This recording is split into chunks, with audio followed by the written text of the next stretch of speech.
Tiga pasangan calon dipastikan akan mengikuti pemilihan kepala daerah di Jakarta, yakni Pramono Anung Rano Karno yang diusung PDI Perjuangan, Ridwan Kamil Suswono yang diusung Koalisi Indonesia Maju Plus, serta Dharma Pongrekun Gunwardana yang merupakan calon independen.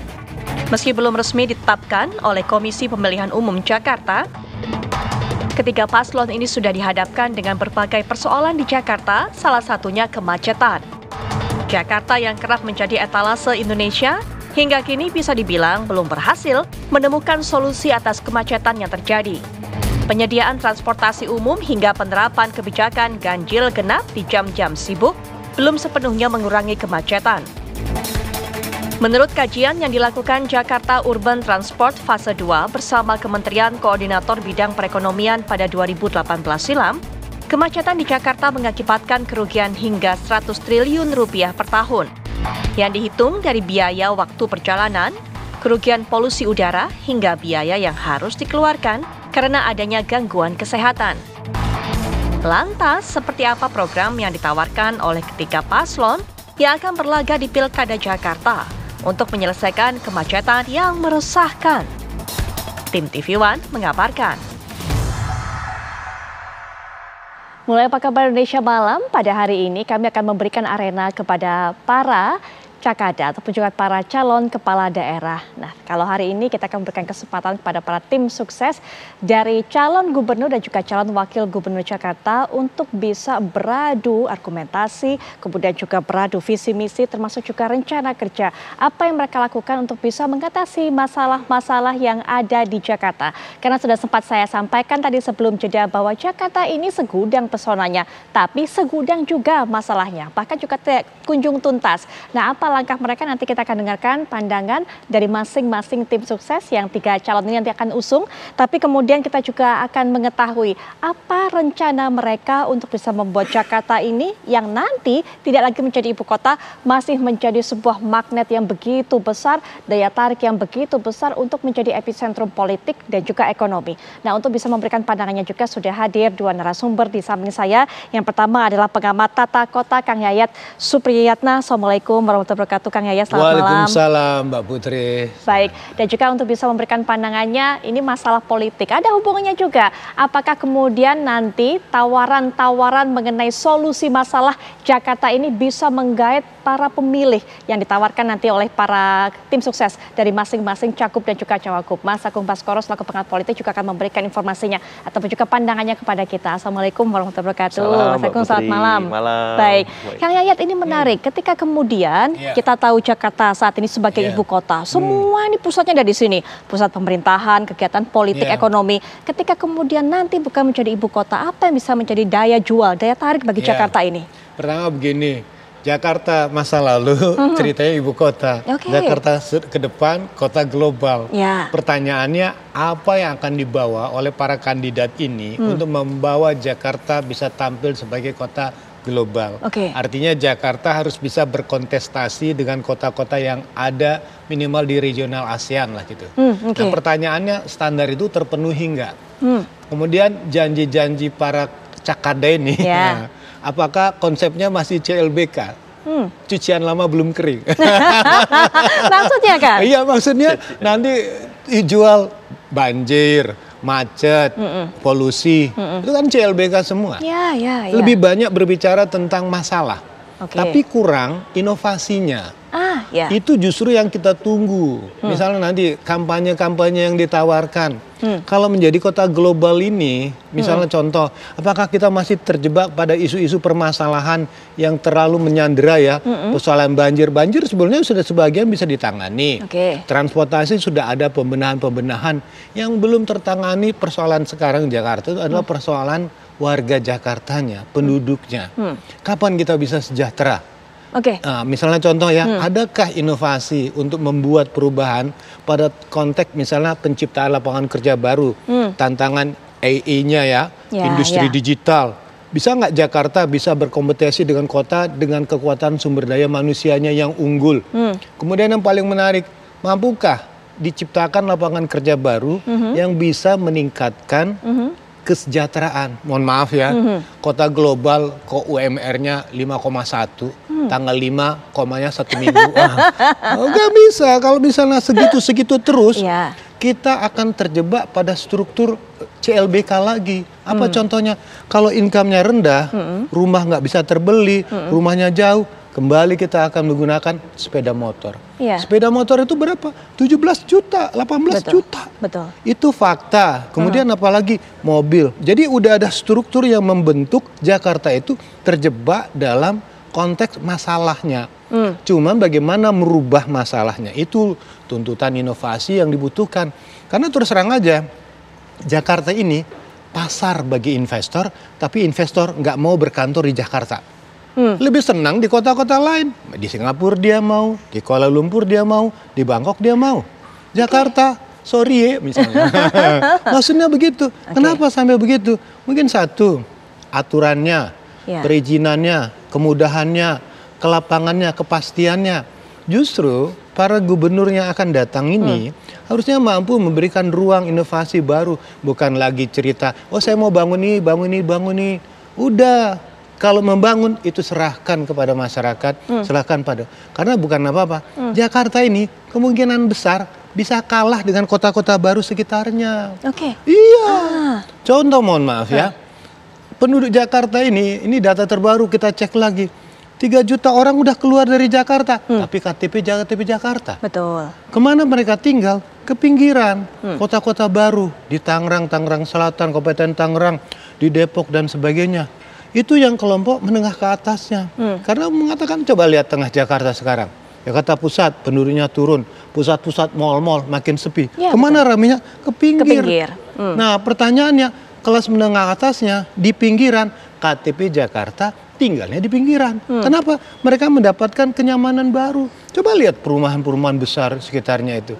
Sementara di tengah kota itu penduduknya itu yang kategori yang memang yang terus terang aja sulit untuk apa ya, bertahan di dalam. Apalagi Jakarta kota yang sangat mahal dari biaya hidupnya. Nah, inilah yang menjadi PR-nya.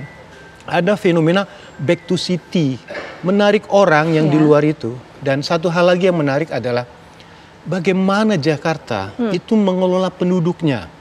Sekarang 11 juta. Mampukah gayanya seperti Bang Ali lagi misalnya ya? Oh, Jakarta kota tertutup.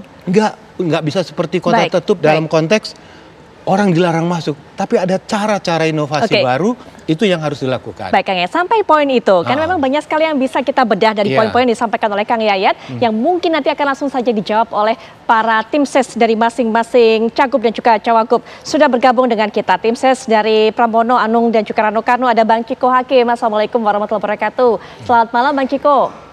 Waalaikumsalam warahmatullahi wabarakatuh. Malam semuanya. Selamat malam. Baik, dan juga merupakan tim ses dari Rituan Kamil Suswono, yaitu ada Bang Dev Laksono. Selamat malam Bang Dev. Kabarnya saya baru tahu nih di sini dinamain tim ses ya. Saya cuma diundang doang, saya nggak tahu jadi tim ses. Rupanya sudah didaulat jadi tim ses. Mewakili setidaknya, mewakili dari pasangan Rituan Kamil dan juga Suswono. Nah ini bisa dijawab nanti bergantian. Bang Ciko terlebih dahulu, kemudian dilanjutkan oleh Bang Dev tadi. Tantangan yang disampaikan oleh Kang Yayat bahwa membentuk Jakarta ketika nanti bukan lagi ibu kota tapi menjadi Jakarta sebagai kota global yang saingannya adalah seharusnya bisa begitu bersaing dengan kota-kota lainnya di Asia Tenggara. Tadi sudah diuraikan bahwa masalah kesejahteraan bagi warga Jakarta menjadi salah satu poin penting yang ditunggu inovasinya, ditunggu gebrakannya dari para cagup dan juga cawagup ini. Silakan dari Bang Ciko terlebih dahulu. Tantangannya tentunya juga sangat kompleks. Permasalahan Jakarta itu kompleks, bahkan tidak harus berubah menjadi kota global dari ibu kota pun sudah kompleks. Tapi kembali lagi kita harus melihat ketika ada tantangan tentunya ada banyak sekali opportunities di situ. Nah kalau kita bicara soal bagaimana nanti Jakarta nasibnya setelah IKN, banyak hal yang tentunya banyak sekali justru menjadi opportunity. Misalnya banyak aset-aset yang tadinya dikuasai oleh pemerintah pusat. Kita bisa bicara seperti apa, Taman Mini misalnya, kita bicara soal GDK misalnya, itu hal-hal yang kemudian apakah pemerintah pusat yang berada di IKN nanti akan sibuk juga tetap mengurusi aset-aset yang berada di di Jakarta yang menjadi kota global dan kota mandiri, ini juga menjadi pertanyaan. Bahkan ada kemungkinan justru itu akan dihibahkan. Jadi kita juga jangan selalu melihat kesulitan, karena di balik kesulitan tentunya tadi saya sampaikan ada opportunity. Saya sepakat dengan Kang Yaya tadi, permasalahan yang kompleks ini tidak bisa diselesaikan dengan membangun tanpa ada plan, tanpa ada semacam pemikiran terkait dengan inovasi, karena inovasi itu tidak harus serta-merta pembangunan fisik ya. Saya sangat sepakat, Jakarta ini sebagai kota yang sudah mempunyai jiwa ya, karena begitu tua kota ini, dan juga terkait dengan aglomerasi tadi. Aglomerasi ini kan juga menjadi penting. Jadi hal-hal yang sifatnya pembangunan ke depan tentu terkait inovasi. Tidak bisa dielakkan bahwa Jakarta seluruh daerahnya harus ramah Wi-Fi, artinya pemerintah daerah harus menyediakan Wi-Fi dan internet connection nggak harus cepat, nggak bisa lelet, nggak bisa lemot, ya nggak bisa. Kadang-kadang kalau kita lagi live begini tiba-tiba terputus, kadang-kadang suara saya nggak terdengar, itu nggak bisa lagi di kota sebesar Jakarta. Kita bicara kota yang paling dekat aja lah seperti Singapura. Terkait dengan ketersambungan tentunya tadi disampaikan terkait dengan Jakarta yang kehidupannya itu bukan hanya dijalankan atau diisi oleh orang-orang Jakarta, tapi orang-orang yang juga tinggal di daerah-daerah sekitar Jakarta seperti Tangerang Selatan, tadi Tangerang dan lain-lain. Kalau kita bicara pembangunan, ya kembali lagi nggak boleh tanggung. Kita nih membangun MRT, membangun LRT, tapi berhenti di Lebak Bulus gitu. Harusnya langsung itu tersambung dengan kota-kota di sekitar Jakarta. Jadi lebih memudahkan dan mengurangi kepadatan dan lalu lintas itu. Jadi banyak hal yang memang sudah ada, harus kita lanjutkan yang baik-baik. Dan saya rasa Mas Pram ini sangat memahami ya, 10 tahun sebagai sekretaris kabinet, 4 kali sebagai anggota DPR RI, khususnya sebagai sekretaris kabinet ini, beliau selalu mengikuti perkembangan tentang pembangunan Jakarta, rapat-rapat yang terkait dengan pembangunan Jakarta dan masa depan Jakarta. Jadi banyak sekali lah pembangunannya tidak harus serta-merta terkait dengan fisik, tapi the soul of Jakarta, jiwanya Jakarta juga harus dibangun. Masyarakat yang maju, masyarakat yang siap menghadapi kompetisi global dengan kota-kota, bahkan bukan hanya kota-kota di luar Indonesia, tapi juga kota-kota di sekitar Jakarta. Bang Ciko, kami pahami bahwa memang masyarakat Jakarta ataupun juga peluang, termasuk juga masalah ini begitu kompleks yang ada di Jakarta ini. Tapi tadi bicara mengenai peluang, bicara mengenai opportunity yang Bang Ciko sempat singgung ketika nanti punya ibu kota pindah. Bagaimana kemudian mengonversi opportunity tadi menjadi sebuah peluang bagi masyarakat untuk bisa mendapatkan kesejahteraan. Ini kita bicara mengenai pendapatan dan lapangan pekerjaan. Kita akan mengerucut ke arah situ, Bang Ciko. Kalau kita bicara gini ya, ini kalau bicara soal program visi misi, saya juga nggak bisa bicara terlalu jauh karena memang kami belum menyusun visi misi yang pasti dan saya juga nggak mau mendahului apa-apa yang belum tertulis. Tapi pada prinsipnya gini, tadi sebenarnya gampang sekali. Aset-aset yang tadinya menjadi milik ibu kota dan kembali akhirnya tentunya dikelola oleh pemerintah pusat akan dikembalikan ke Pemprov DKI Jakarta misalnya. Itu harapan kami tentunya. Tetapi kalau kita lihat aset yang dikembalikan, saya memberikan contoh aja. Banyak sekali, let's say Taman Mini Indonesia, ya kan, Taman Mini Indonesia Indah misalnya. Nah di situ kan nanti bisa kita konversi dengan bagaimana UMKM bisa hidup di sekitar situ, bagaimana usaha-usaha kecil, menengah, kuliner atau hal-hal yang sifatnya terkait dengan pariwisata bisa dihidupkan lagi. Kalau kita bicara soal GBK juga begitu, banyak sekali wilayah-wilayah di GBK yang juga bisa diisi oleh para pengusaha UMKM yang sebenarnya kalau emang dikelola oleh Pemprov DKI Jakarta itu bisa menjadi suatu keuntungan dan bagi masyarakat itu bisa menaikkan pendapatan mereka. Tadi kebetulan sekali nih Putri, tadi kita lagi belanja masalah siang tadi bersama Mas Pram, kebetulan saya juga hadir untuk mendampingi. Banyak sekali masukan-masukan juga dan masalah-masalah yang disampaikan oleh masyarakat.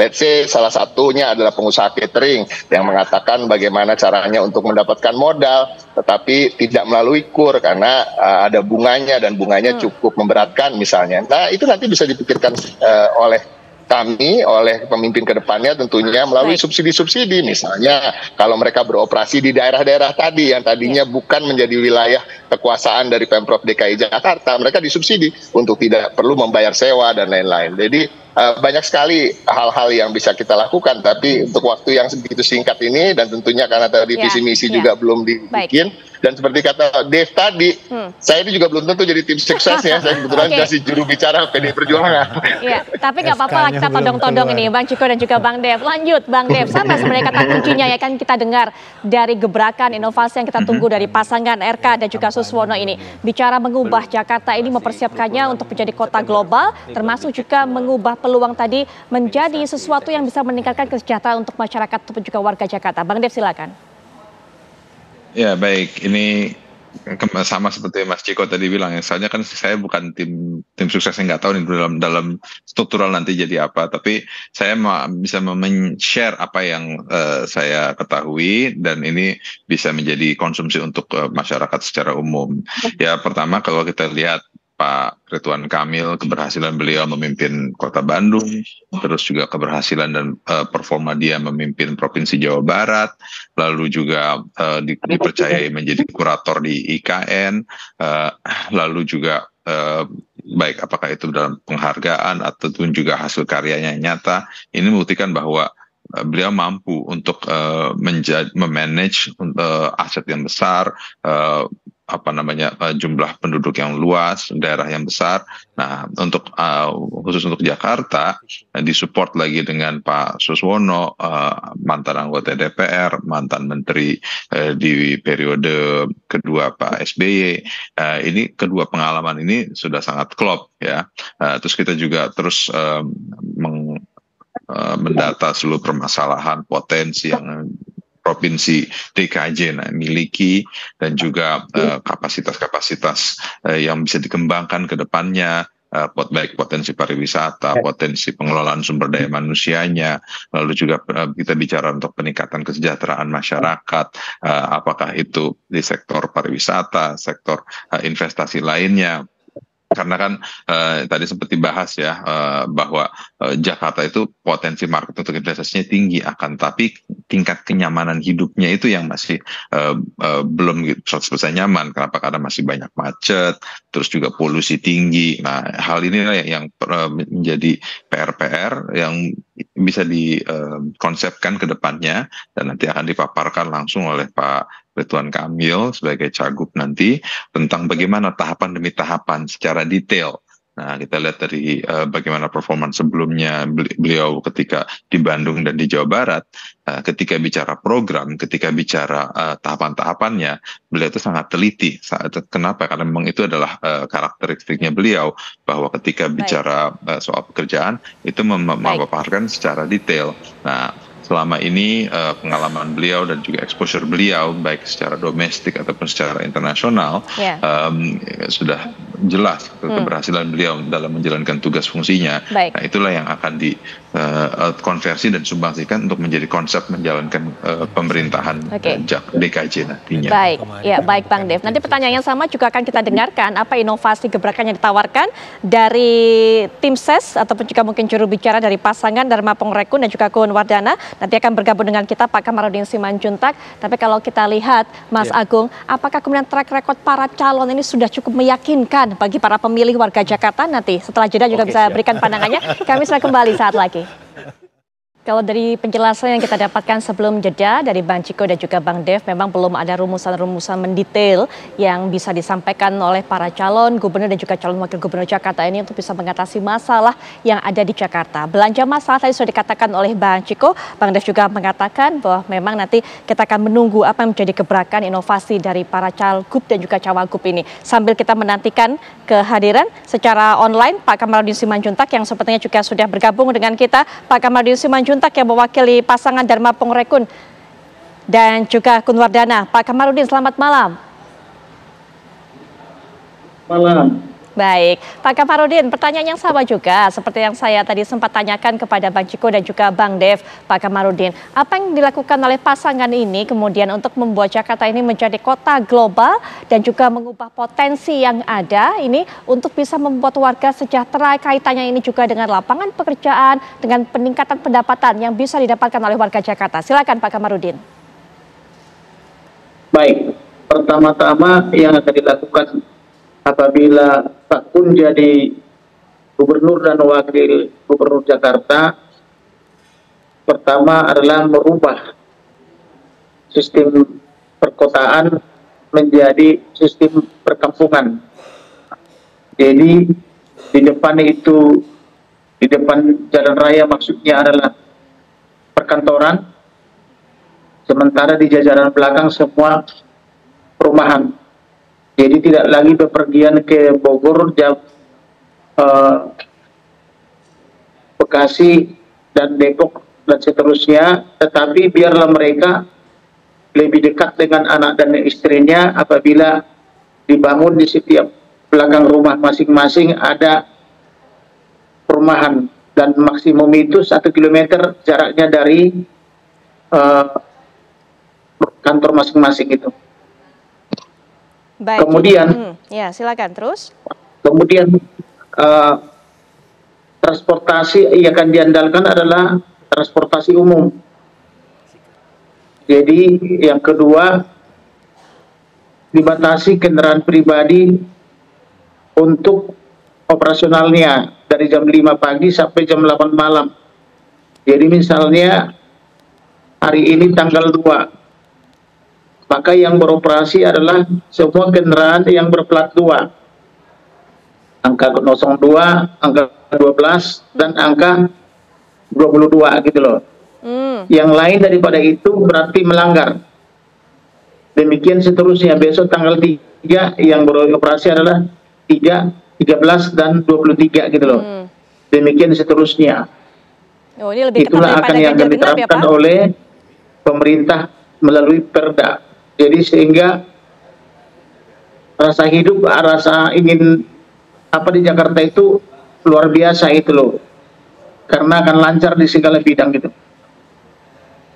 Ya, baik. Ya, oke, itu yang ditawarkan tadi oleh Pak Kamarudin yang juga merupakan perwakilan dari pasangan Darmakun. Nah, Mas Agung, kalau kita lihat ini dari proses bagaimana kemudian adanya 3 pasangan ini yang akan mewarnai pilkada di Jakarta. Apa yang sebenarnya dibutuhkan oleh masyarakat ataupun juga untuk menjerat hati para pemilih? Apakah mereka masih membutuhkan program-programnya atau sebenarnya mereka lebih melihat background-nya? Siapa yang mereka bisa percaya untuk mengatur Jakarta? Ya, pertama saya apresiasi dulu ke TV One ini karena selama ini bahasan kita kan soal elektabilitas, tapi kali ini soal kapasitas sebagai esensi kenapa seorang pemimpin itu dipilih, dan saya kira ini poin yang positif dan harapannya bisa juga diulas, dibahas di tempat-tempat lain supaya apa? Supaya diseminasi ide-ide para kandidat ini bisa membumi dan akhirnya bisa dibedah bersama-sama oleh semua pihak.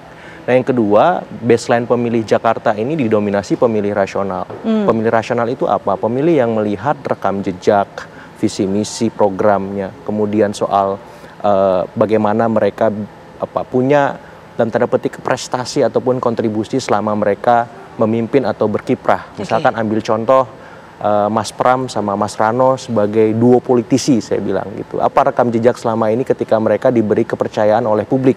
Mas Pram sebagai Menseskap misalkan, kemudian Mas Rano sebagai anggota dewan ataupun kepala daerah di Banten, seperti itu. Itu kan dengan gampang track digitalnya jelas, seperti itu. Kemudian Pak Ridwan Kamil dengan Pak Suswono sebagai duo teknokrat. Nah, itu kan juga clear sebenarnya sebagai kepala daerah, Kang Ridwan Kamil, kemudian Pak Suswono sebagai politisi, juga ada irisannya sebagai akademisi juga gitu.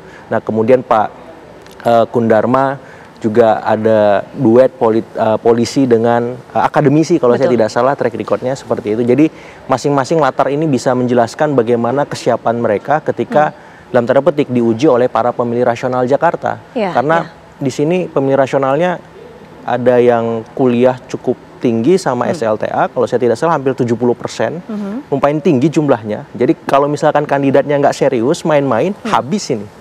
Seperti itu. Yang kedua, kelas ekonominya juga menengah ke atas, pendapatan 4 juta ke atas, itu lumayan mendominasi, seperti itu.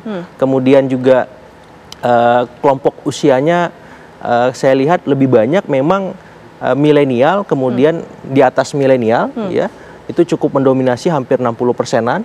Nah, pekerjaannya rata-rata pegawai yang memang dalam tanda petik berinteraksi dengan masalah setiap hari, kemudian buruh tidak tetap, kemudian ibu rumah tangga. Jadi para kontestan ini harus mampu melihat demografi, sosiodemografi pemilih itu.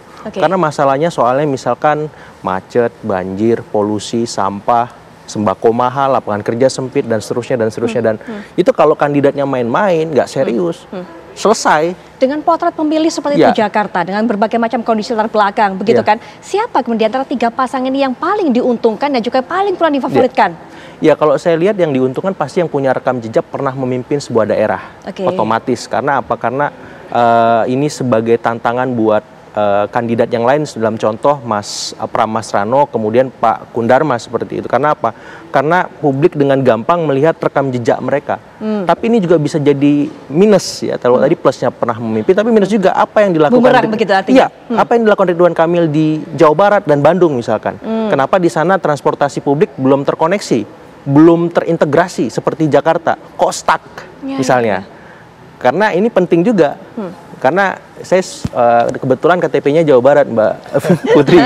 Jadi saya bisa langsung mengatakan, lah ini belum selesai di sini. Kalau kata Pak ya, tadi kan CLBK kan, cucian lama belum kering di Jawa Barat, udah ke Jakarta. Kalau kan seperti itu. Jadi track record tadi bisa jadi bumerang juga, bukan berarti hanya plusnya saja seperti itu. Jadi saya pikir kandidat yang kemudian tidak diuntungkan, Mas Pramas Rano, kemudian Pak Kundarma, bisa melirik ini sebagai bahan kampanye negatif untuk memastikan mereka juga punya kapasitas di waktu sisa kampanye ini, seperti itu. Baik, nanti setelah jeda mungkin bisa diberikan pandangan terhadap apa yang sudah disampaikan oleh masing-masing narasumber tadi, perwakilan dari masing-masing cagup dan juga cawagup. Ada yang menyinggung masalah aset, Bang Ciko. Ada juga kemudian Pak Kamarudin tadi mengatakan sudah punya konsep begitu detail, mendekatkan rumah dengan kantor, bahkan juga sampai nomor plat mobil dibatasi. Bagaimana pandangannya nanti setelah jeda? Kita akan kembali saat lagi. Pemirsa, sebelum kita lanjutkan kembali perbincangan, kami bawa Anda untuk bisa melihat lebih dekat sebenarnya siapa calon gubernur dan juga calon wakil gubernur Jakarta ini. Kita akan mulai terlebih dahulu dengan pasangan Pramono Anung dan juga Rano Karno. Nah ini dia, siapakah sosok Pramono Anung dan juga bagaimana track recordnya tadi kalau katanya Mas Agung ini begitu penting bagi para pemilih Jakarta. Nah kita sudah lihat tadi data dari Pramono Anung, ini dia usia 61 tahun. Pernah menjadi sekretaris kabinet Republik Indonesia dari 2015 sampai sekarang, kemudian juga wakil ketua DPR, anggota DPR RI, kemudian juga sekjen PDIP. Kita lihat itulah yang pernah dijalani ataupun juga jabatan tugas yang pernah diemban oleh sosok Pramono Anung. Nah ini dia Bang Dul.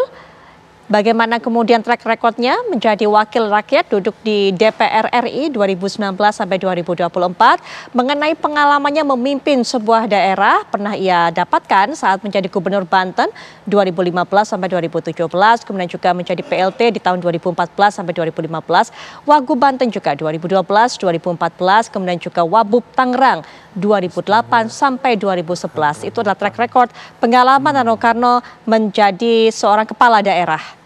Kemudian ini dia RK ataupun juga Kang Ridwan Kamil yang sekarang nggak mau dipanggil Kang Emil tapi menjadi Bang Emil karena tinggal di Jakarta. Bang Emil seperti apa? Bukan lagi Persib tentunya Mas Agung, tapi sudah meminta dukungan dari Jakmania. Nah kita lihat bagaimana karirnya dari Bang Emil ini. Sebagai Ketua TKD Prabowo Gibran Jawa Barat, kemudian juga Anda sudah bisa lihat tentunya sebagai Gubernur Jawa Barat 2018 sampai 2023. Nah, bagaimana kiprahnya juga di politik di Partai Golkar. Baik, kita lihat sosok pendampingnya Suswono. Ridwan Kamil Suswono, ada yang menyingkat Rawon begitu. Suswono, ini usia 65 tahun, Ketua Majelis Pertimbangan Pusat PKS 2020 sampai sekarang. Pernah juga menjabat sebagai Menteri Pertanian 2009 sampai 2014 di era Presiden SBY. Kemudian juga anggota DPR, Wasekjen PKS. Nah kita lihat profil dari pasangan yang ketiga. Dharma Pongrekun Kunwardana yang merupakan calon independen. Calon yang selalu menarik untuk kita lihat karena bukan diusung oleh partai. Nah, apakah kemudian mampu menyuarakan suara warga Jakarta dan menjawab segala macam masalah warga Jakarta ini? Calon independen, Komjen Pol Purnawirawan Dharma Pongrekun. Kita lihat bagaimana karirnya di pihak di institusi kepolisian. Kemudian Deputi Bidang Identifikasi dan Deteksi BSSN. Kemudian kita lihat juga Wakil Kepala BSSN 2019 sampai 2021 dan Patilem Diklat Polri 2024. Berikutnya, inilah sosok pendampingnya Kun Wardana yang disebut bayi ajaib. Sekjen Partai Demokrasi Kebangsaan 2015 sampai 2020, kemudian juga pernah menjadi caleg DPR dari PAN Dapil Jawa Timur 2 2019. Kita sudah simak bagaimana profil dari masing-masing cagup cawagup. Nah, sepertinya kita berikan kesempatan berikutnya Bang Dev untuk memberikan kalimat penutup karena kabarnya juga waktunya begitu terbatas, harus segera meninggalkan perbincangan ini. Silakan Bang Dev. Ya, ini adalah pesta demokrasi di mana bangsa Indonesia secara umum kita memilih para kepala daerah kita, dan di sini kita dituntut untuk menjadi lebih dewasa, menjadi lebih mawas diri untuk menentukan siapa yang kita yakini bahwa yang terbaik untuk menjadi pemimpin di masing-masing wilayah kita. Kami dari Partai Golkar beserta koalisi Kim Plus itu kita telah menentukan bahwa yang terbaik dari pandangan kita adalah Pak Ridwan Kamil dan Pak Suswono untuk melanjutkan, menyelesaikan, meneruskan apa yang telah dirintis baik dari pemerintah pusat dan juga dari para gubernur-gubernur terdahulu untuk kepentingan Jakarta. Sekarang di mana di era transisi, Jakarta tidak lagi menjadi ibu kota, akan tapi menjadi pusat bisnis, akan tapi tetap menjadi barometer utama akan segala macam perkembangan di Indonesia. Nah, untuk itu dibutuhkan suatu pemimpin yang memiliki visi yang jelas, memiliki visi yang luas, memiliki pengalaman yang telah teruji di berbagai macam bidang dan diakui kemampuannya bukan hanya dari lokal, akan tapi lebih dari regional, bahkan sudah menjadi internasional.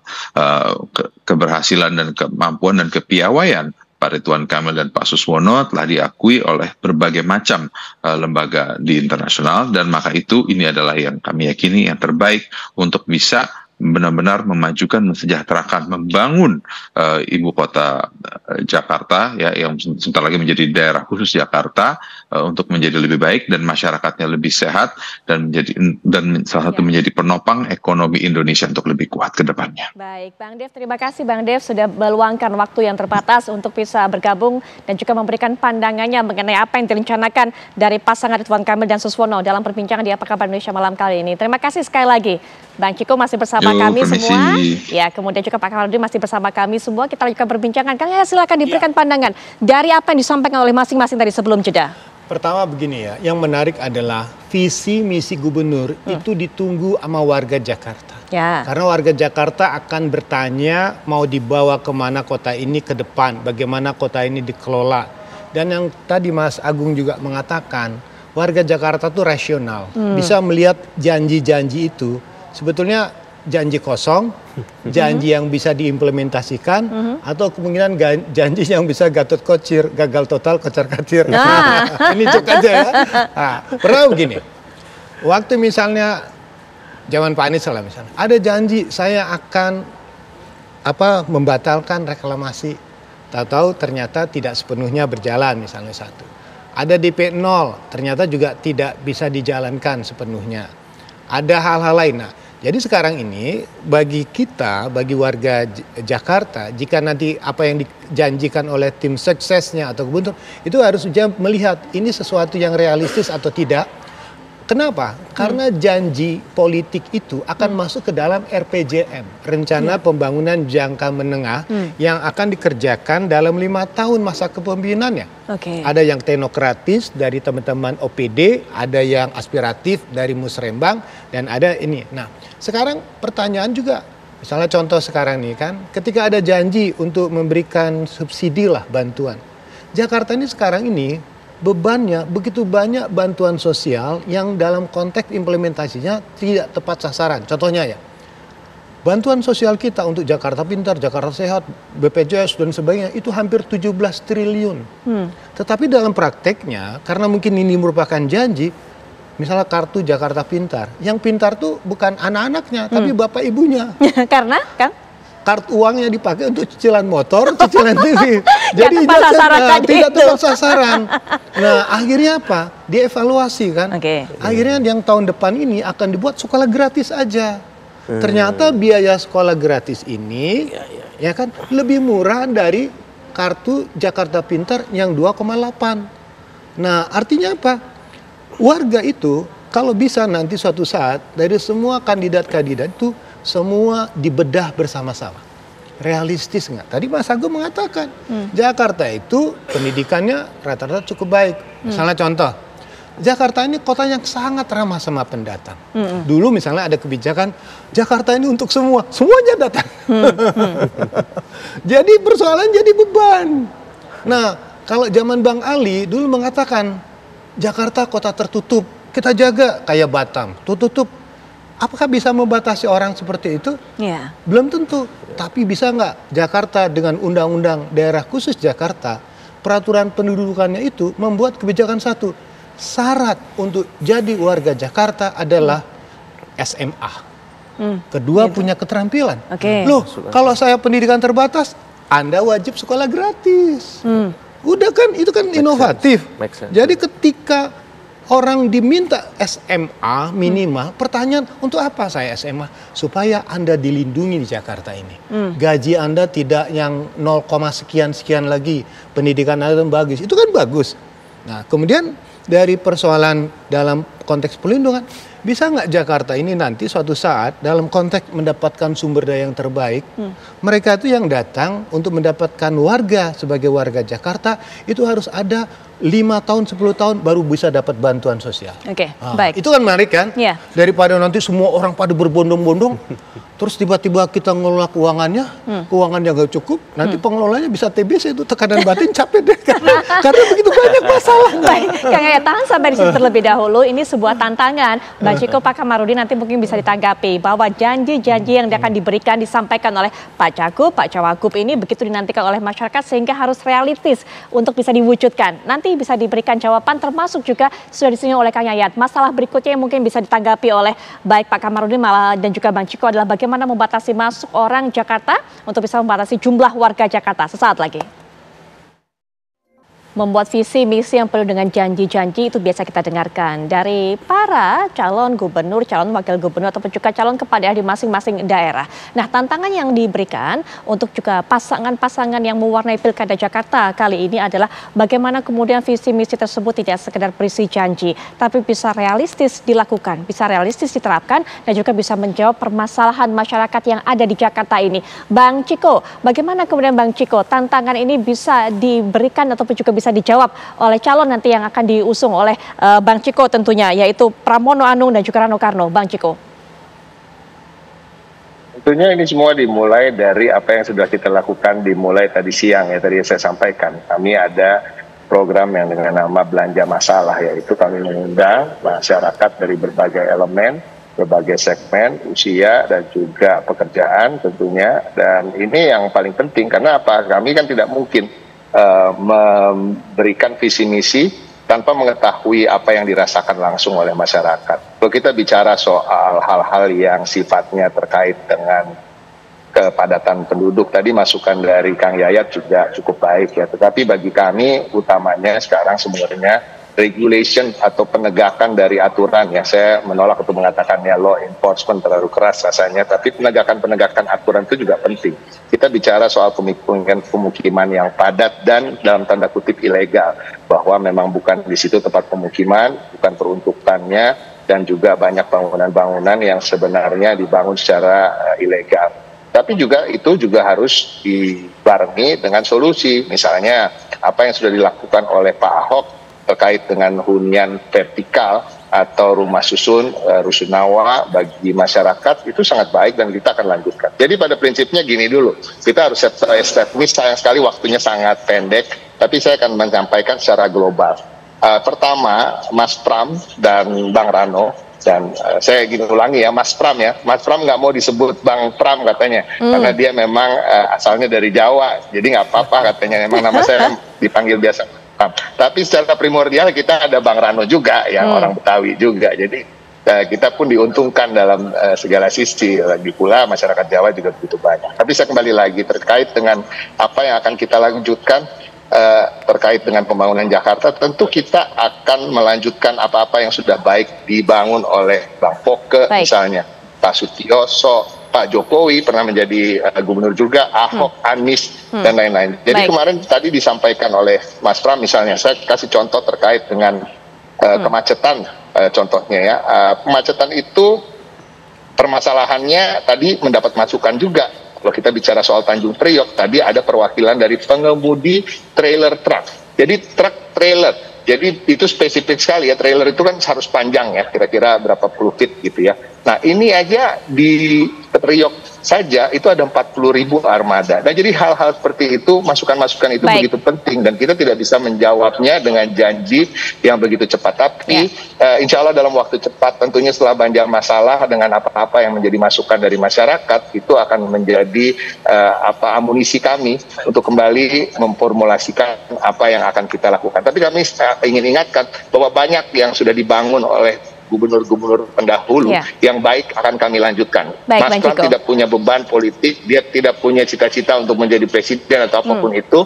Jadi artinya dia tidak khawatir ada glorifikasi terhadap gubernur-gubernur pendahulunya. Kita bicara soal JIS yang dibangun oleh Mas Anies itu bagus, tapi apa yang kurang? Infrastrukturnya kurang sehingga membuat macet ketika ada pertandingan sepak bola atau konser yang kapasitasnya di atas 40.000 orang misalnya, itu akan dibangun jalan yang lebih besar. Kita bicara soal Rusunawa tadi yang Pak Ahok bikin, kita bicara soal CFD itu dimulai dari zaman Bang Foke kalau nggak salah. Kita bicara soal busway yang dimulai zaman Pak Sutioso, tentunya armada frekuensinya harus diperbanyak. Kita bicara MRT, LRT yang dibangun di era Pak Ahok dan kepemimpinan Pak Jokowi sebagai presiden, tentunya ini juga harus ketersambungannya panjang sampai ke daerah-daerah penopang kota Jakarta, karena kita tahu ada aglomerasi sehingga masyarakat juga tidak harus tinggal di Jakarta untuk bisa bekerja di Jakarta dan dia bisa pulang dengan nyaman dan tidak harus berdesak-desakan. Oke, Bang Ciko, kalau pasangan Pramono dan Rano ini tadi dalam taraf saat ini melakukan belanja masalah untuk bisa mewujudkan janji-janji nyata, kalau dari pasangan Dharma Pongrekun dan juga Kun Wardana ini sendiri, Pak Kamarudin, saat ini apa yang dilakukan sehingga kemudian tadi poin-poin yang disampaikan Pak Kamarudin tidak hanya sekedar janji-janji palsu belaka, tapi bisa diwujudkan, Pak Kamarudin? Kalau dari pasangan Pongrekun, permasalahan Jakarta dari dulu sampai sekarang kalau saya perhatikan ya, tidak jauh daripada kemacetan dan banjir. Nah maka untuk mengatasi kemacetan itu, seperti saya bilang tadi, biarlah Jakarta dibangun di depan buat perkantoran dan di belakang buat infrastruktur rumah tinggal. Jadi gunanya apa? 5 jam per hari, 5 sampai 6 jam waktu ke Bekasi atau ke Depok atau ke Bogor itu bisa dipakai lebih dekat kepada anak dan istri. Kemudian bagaimana mengatasi banjir dan lain-lain sebagainya? Dibangunlah rumah tingkat atau rumah susun, sehingga rumah-rumah yang pendudukannya itu secara ilegal logging, ilegal itu bisa dibangun bertingkat dan positioningnya mereka itu tetap berada di situ. Jadi tidak perlu digusur-gusur ke sana kemari, tetapi biarlah mereka tetap berada di situ. Baik, Pak Kamarudin. Dan demikian juga rumah yang di tepi sungai bisa dimanfaatkan, misalnya semua rumah yang berada di tepi sungai digusur semua dan dibangun juga di situ di tempat yang lebih beradab misalnya gitu. Nah kira-kira begitulah kira-kira solusi yang akan diberikan oleh calon gubernur atau calon wakil gubernur yang dari kesemuanya itu akan memperindah suasananya gitu loh. Baik, Pak Kamarudin, singkat saja penutup terakhir dari Mas Agung. Ya, saya kira tantangan terbesar nanti gubernur terpilih dengan wakil gubernur terpilih adalah bagaimana mensinkronisasi antara program pemerintah pusat dengan Jakarta, karena ada daerah khusus Jakarta, di sana ada Dewan Aglomerasi. Artinya daerah-daerah penopang Jakarta ini perlu juga dipikirkan sebagai bagian dari penyelesaian masalah Jakarta, karena kalau hulunya tidak tuntas nanti sampai ke Jakarta hilirnya nggak akan beres-beres. Misalkan banjir nih, hulunya ada di Jawa Barat misalkan, otomatis perlu koordinasi yang jelas seperti itu. Nah yang kedua, untuk memenangkan pertandingan yang kompetitif seperti Jakarta ini ada banyak hal yang bisa dilakukan, tapi endorse ya kalau misalkan Mas Pram, Mas Rano diuntungkan dengan endorse Pak Ahok mengalir tunggal ke sana, tinggal endorse Mas Anies nih kemana?